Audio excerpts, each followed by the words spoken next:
So first of all, it's been a fantastic weekend because it's really cool to see some of the stuff that everybody's doing, and great to get a chance to sort of pick people's brains, hang out with some of the other folks, friends from Google, people on our own teams that we don't get to see in person quite as often. So it's a fantastic weekend, and seriously, I think everything that we've seen all the teams doing is fantastic. We actually will have an application booth out on the floor show, and certainly for anybody that's still around, by all means come by. We'll show you something that we've put together, as something that we can walk through and demo at the booth, but we have a dozen, 2 dozen different things, and I think we generally love the conversations that we get in there, because sometimes it's about walking through and showing somebody how something's possible, and the art of the possible, and the kinds of things that we can do.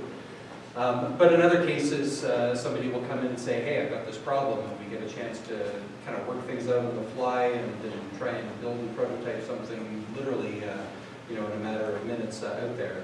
And so if anybody has any sort of thoughts or something you were struggling with, I know we've worked through them for the last day or two, but by all means come by the booth, and we can roll up the sleeves and try and figure out some new things there as well. So what we had put together as something to show at the booth, and in fact there's similar shades, I think, to some of what a couple of folks have done here as well. But I'll walk through the use case that we had, and that is the ability to have a universal translator that can automatically intermediate different languages and present, for example, a full conversation automatically in one language to one person, to completely intermediate it and show it in a completely different language, the full conversation thread to the other. And that's enabled by CPaaS in terms of having the conversation, the communication side of it be intercepted through our CPaaS APIs. The translation, we've leveraged some of Google's natural language APIs to do that. We built in some integration directly into our contact center platform. So we've leveraged our widget API, and part of, I think, the driver behind that was not just to be able to intermediate conversations and translate the languages, but to also do it to solve a specific kind of problem, which is what happens if you have a customer of ours that has maybe a contact center with 50 agents that only speak English, but they want to be able to serve customers in any language. This would allow them to extend and scale that set of unilingual agents out to an entire planet of multilingual customers sort of beyond the walls. And so this actually allows that, and we have a widget tied into our Oceana platform that allows that side of the conversation to fully extend into the contact center side, and everything that comes out the other end flows through and is automatically translated. And we have multilingual transcripts going into the Oceana side and some nifty things there. And for fun, for extra credit, we sort of hand-built ourselves a machine learning probabilistic classifier to do sentiment analysis, because we wanted to do it natively, right within the script. So we're using like a naive Bayes algorithm to do sentiment classification and automatically do supervisor escalation based on the sentiment. So if something goes negative, automatically trigger a supervisor into the conversation, and in theory, we've actually built it out so that that supervisor can even join in a third language, and it'll real-time retranslate the entire thread of the conversation into that third language. And the way that we've designed it is that we've built effectively a web mirroring of the entire thread of conversation as well. So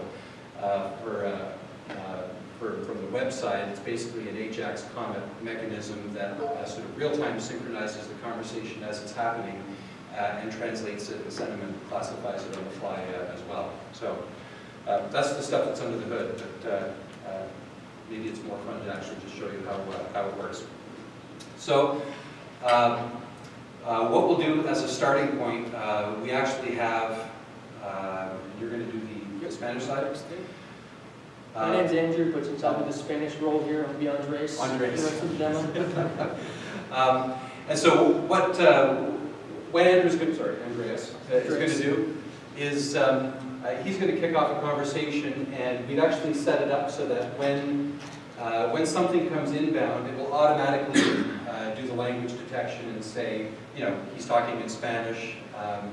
Because of the way that we expose APIs out of our contact center platform, we didn't necessarily do this for the demo. We tried to keep it a little more sort of straightforward and not make it overly complicated, but we could very easily leverage our attribute routing, sort of dip in and say, hey, he's in Spanish, but we actually do have a bank of Spanish agents, and we can pull one of those specific agents in.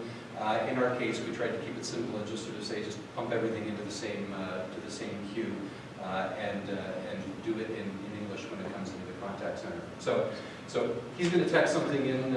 So maybe this isn't the most prominent use case of what you would text into your agent, but since I'm a nice guy, I'm going to say, how are you? Because he's friendly. And just to notice, sorry, you were saying? Yeah, so I'm the customer in this role. Yeah.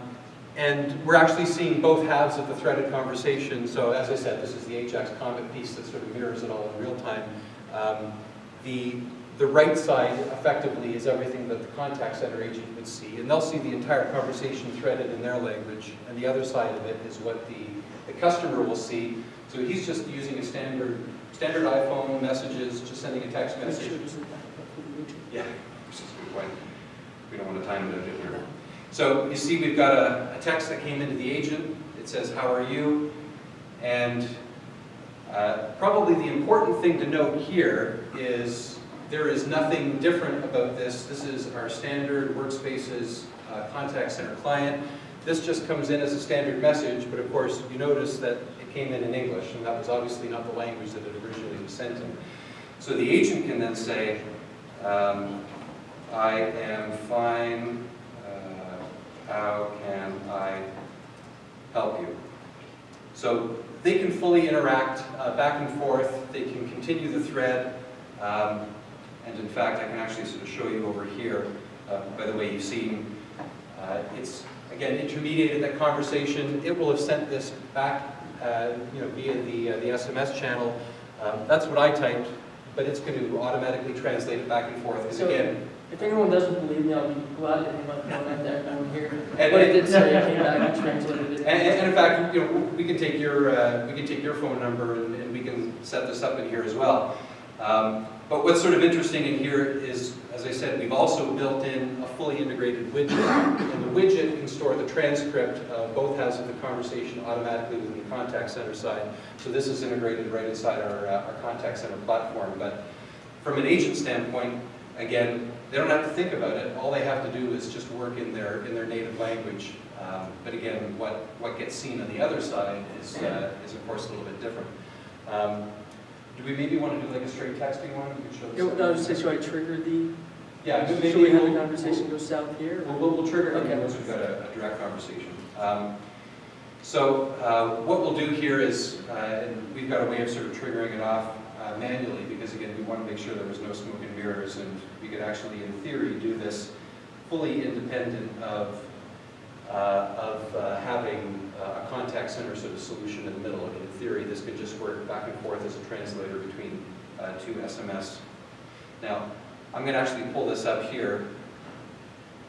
What it will have done at this point is I just kicked off a brand new conversation between these two, and they can now, independent of anything else, carry on a real-time translated text conversation. And I'm going to pull up the panel here so that we can actually see, but I'm going to do something else as well. As I'm going to pull up a little real-time sentiment classifier up in the corner.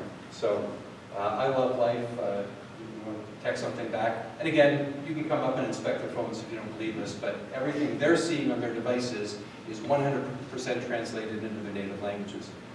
I also have a very limited Spanish vocabulary, so you got like 3-word, 4-word sentences. Yeah, we were doing a lot of "I love dogs" and some pretty simple phrases. Now, you notice as soon as he said something bad, it turned negative, and I get a text on my phone, saying negative conversation sentiment.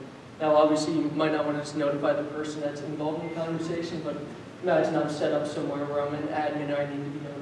Right? Yeah, so we actually triggered, that automatically triggered as soon as the sentiment went south. It didn't just show us in real time, but it actually triggered us as supervisors.